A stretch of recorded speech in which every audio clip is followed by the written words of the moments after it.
Friends, स्वागत है एक और नई वीडियो में। स्टूडेंट्स, इस वीडियो में हम देखने वाले हैं जो आपके एमपी बोर्ड में जो आपके क्वार्टरली एग्ज़ाम होने वाले हैं 7 तारीख से।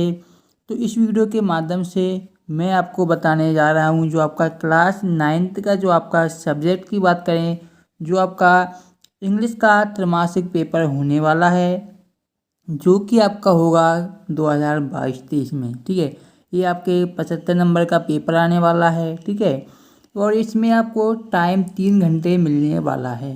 तो इस वीडियो में हम इसी के बारे में संपूर्ण जानकारी आपको देंगे। तो वीडियो को पूरा लास्ट तक देखिएगा, वीडियो के किसी भी पार्ट को स्किप मत कीजिएगा। ठीक है, और यदि आपने अभी तक हमारे चैनल को सब्सक्राइब नहीं किया है तो चैनल को आप सब्सक्राइब कर सकते हैं, क्योंकि हमारे चैनल पर इसी प्रकार की वीडियो आपके लिए हम लगातार लाते रहते हैं। ठीक है, तो सबसे पहले यहाँ पर आपको इंस्ट्रक्शन जो दिए गए हैं तो इनको आपको केयरफुल यानी ध्यानपूर्वक पढ़ लेना है। ठीक है, उसके बाद आपको देखिए फर्स्ट क्वेश्चन देखने को मिलेगा एग्जाम में, जो कि आपका रहेगा आंसरिंग पैसेज। ठीक है, तो इसमें आपको दिया गया है how you best improve your English depends on where you live and particularly on whether or not live in an English speaking community। ठीक है, तो आप सभी लोगों को पता होगा ही कि जो आंसरिंग पैसेज होता है उसको हम किस प्रकार से सॉल्व करते हैं। यदि अभी तक आपको ये पता नहीं है तो चलिए मैं आपको एक दो क्वेश्चन सॉल्व करके बता देता हूँ। ठीक है, तो आपको क्या है, एक बार सबसे पहले अनसीन जो पैसेज दी गई है उसको पढ़ लेना है, उसके बाद आपको फर्स्ट क्वेश्चन को पढ़ना है। ठीक है, तो यहाँ पर दिया गया है learning and improving English depends on, यानी कि जो हमारे सीखना है और जो इंग्लिश को जो इम्प्रूविंग है ये किस पर डिपेंड करती है। तो यहाँ पर आपको ऊपर बताया गया था, देखिएगा।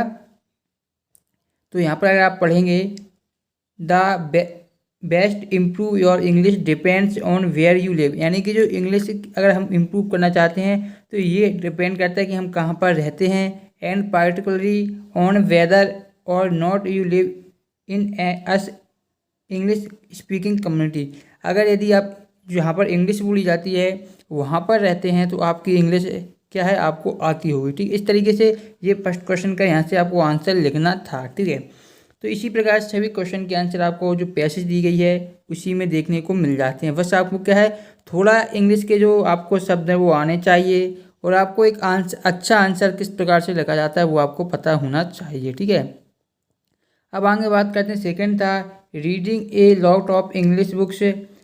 थर्ड था आपका चूजिंग डिफ़िकल्ट।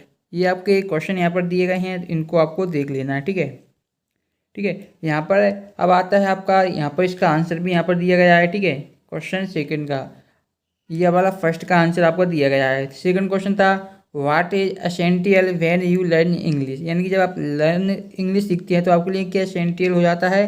तो ये आपके नॉन ऑफ दीज, यानी कि ये तीनों दिए गए हैं इनमें से कोई भी नहीं, तो नॉन ऑफ दीज हो जाएगा।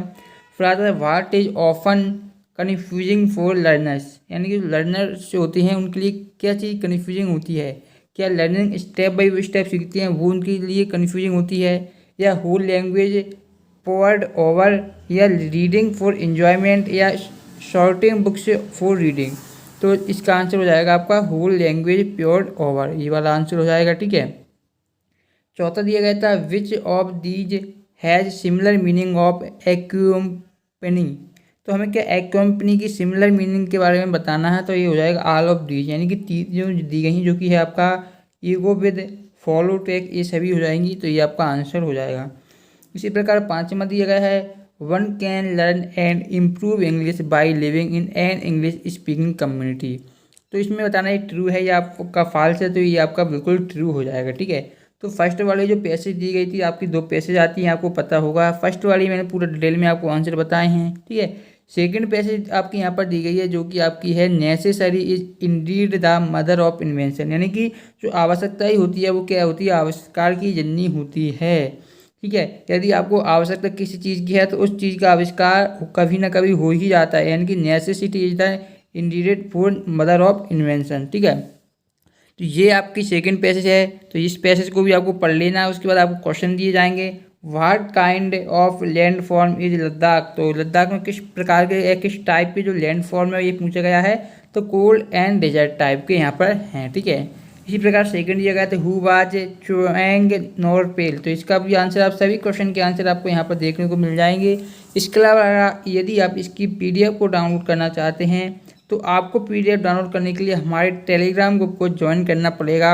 टेलीग्राम ग्रुप की लिंक वीडियो के आपको डिस्क्रिप्शन बॉक्स में मिल जाएगी, तो वहाँ से जाकर आप टेलीग्राम को ज्वाइन कर सकते हैं। चलिए आगे बढ़ते हैं।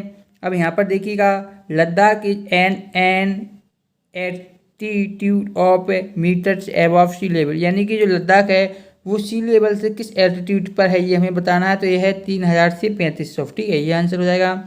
चौथे का भी आंसर आप देख सकते हैं, ये दिया गया है ग्लेशियर। ठीक है, पांचवा क्वेश्चन भी दिया गया है, इसका आंसर है ऑल ऑफ दी। ठीक है, उसके बाद आपको पेपर में देखने को मिलेगा आपका सेक्शन भी, जो कि होता है आपका राइटिंग सेक्शन। ठीक है, राइटिंग सेक्शन में क्या पूछा जाएगा आपसे, सबसे पहले पूछ जाएगी आपकी नोट मेकिंग। ठीक है, इसमें आपसे सबसे पहले टाइटल लिखने को पूछा जाता है। टाइटल के बाद आपको नोट्स लिखने होते हैं। नोट्स के बाद आपको समरी भी लिखनी होती है। ठीक है, वो सभी आपको इसी जो आपकी दी गई है, जो पैसेज दी जाती है, इसी में से कंबाइन करके आपको लिखनी होती है। तो यहाँ पर आप लिख सकते हैं। ठीक है, फिर आपको जो इसमें जो आपका एप्लीकेशन दिया गया है वो है आपका लीव का एप्लीकेशन। ठीक है, और इसमें जो आपका लेटर है वो है आपका friend congratulation him to success of examination वाला लिखना है। ठीक है, निबंध की बात करें तो an Indian festival, tree are green gold, wonder of science और internet a bane of boon, ये आपको लिखना है।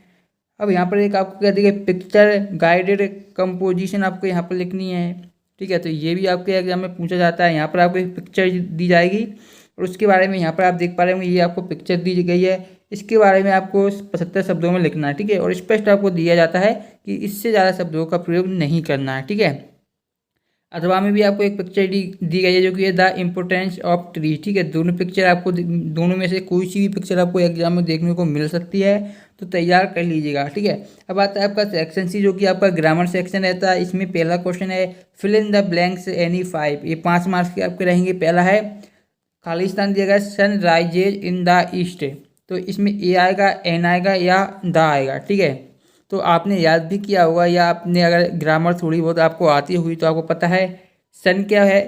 सन के आगे हमेशा हम क्या लगाते हैं, दा का प्रयोग करते हैं, क्योंकि सन केवल एक ही है। ठीक है, तो इसके आगे हम हमेशा क्या लगाते हैं, दा का प्रयोग करते हैं। ठीक है, तो आपका क्या हो जाएगा, the sun rise in the east. ठीक है, अब देखिए फिर आई डिडंट बाय मैंगोज। ठीक है, तो इसमें हम सम का प्रयोग करेंगे या हम एनी का प्रयोग करेंगे। ठीक है, ये दो आपके ऑप्शन दिए गए हैं। तो देखिए यहाँ पर अगर आपने सम और एनी का प्रयोग भी पढ़ा होगा तो आपको इसमें कोई प्रॉब्लम नहीं आई होगी। लेकिन अगर यदि आपने नहीं पढ़ा तो मैं आपको बता देता हूँ सम और एनी का प्रयोग कहाँ पर होता है। ठीक है, सम और एनी के प्रयोग के बारे में थोड़ी जानकारी दे देता हूँ। यदि आपका जो वाक्य है पॉजिटिव है, पॉजिटिव का मतलब होता है सकारात्मक वाक्य। ठीक है, सकारात्मक। ठीक है, यदि आपका वाक्य पॉजिटिव है, सकारात्मक है, तो आप सम का प्रयोग करेंगे। और यदि आपका वाक्य नेगेटिव यानी कि नकारात्मक है, कैसा है दोस्तों, नकारात्मक है या हम बोल सकते हैं नेगेटिव है।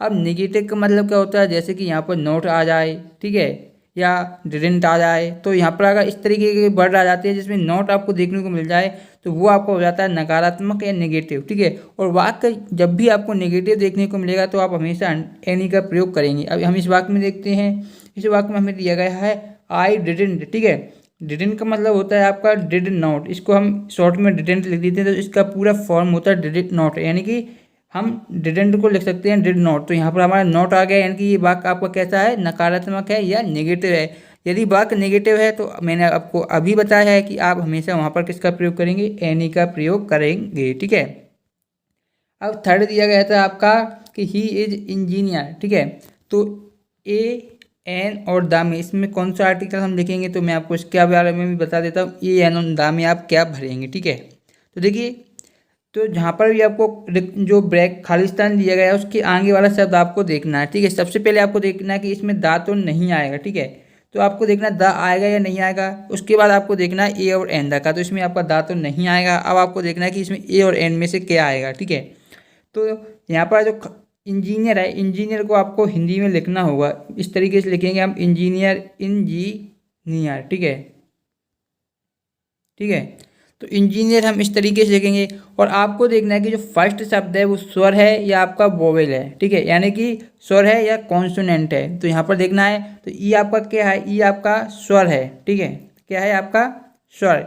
तो स्वर के आगे हम किसका प्रयोग करते हैं, एन का प्रयोग करते हैं। यदि यहाँ पर आपका व्यंजन होता है तो उसमें हम क्या ए का प्रयोग करते हैं। तो यहाँ पर हमें स्वर दिया गया है तो इसमें आपका आ जाएगा एन, क्योंकि स्वर के आगे हम एन का प्रयोग करते हैं। अब देखिए यहाँ पर दिया गया है वी खालिस्तान दिया गया है to watch the movie yesterday, ठीक है।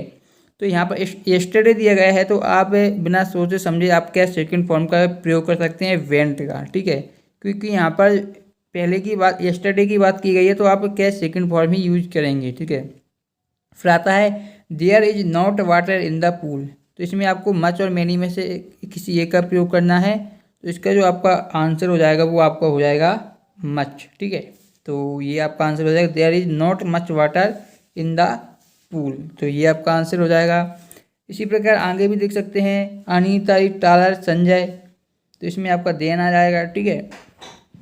ये सभी के आपको पढ़ने पड़ेंगे फ्रॉम। अगर मैं इसी वीडियो में आपको पूरा सभी बताने लगूंगा कि फ्रॉम और देन का प्रयोग कैसे होता है तो वीडियो काफ़ी बड़ी हो जाएगी, इसलिए इन सभी को आई होप आपने पहले से पढ़ लिया होगा। यदि आपको इनकी वीडियो अलग से चाहिए तो आप कमेंट बॉक्स में पूछ सकते हैं। यहाँ पर देखिए मच मैनी का द्वारा प्रयोग आ गया। अब यहाँ पर आते हैं डूआ से डायरेक्ट नेगेटिव बनाना है, ठीक है। नेगेटिव सिंपल होता है, बस आपको ये पहचानना होता है कि जो हमारा टेंस दिया गया है वो इंडेफिनिट का है, कंटिन्यूस का है, परफेक्ट का है, परफेक्ट कंटिन्यूस का है, ठीक है।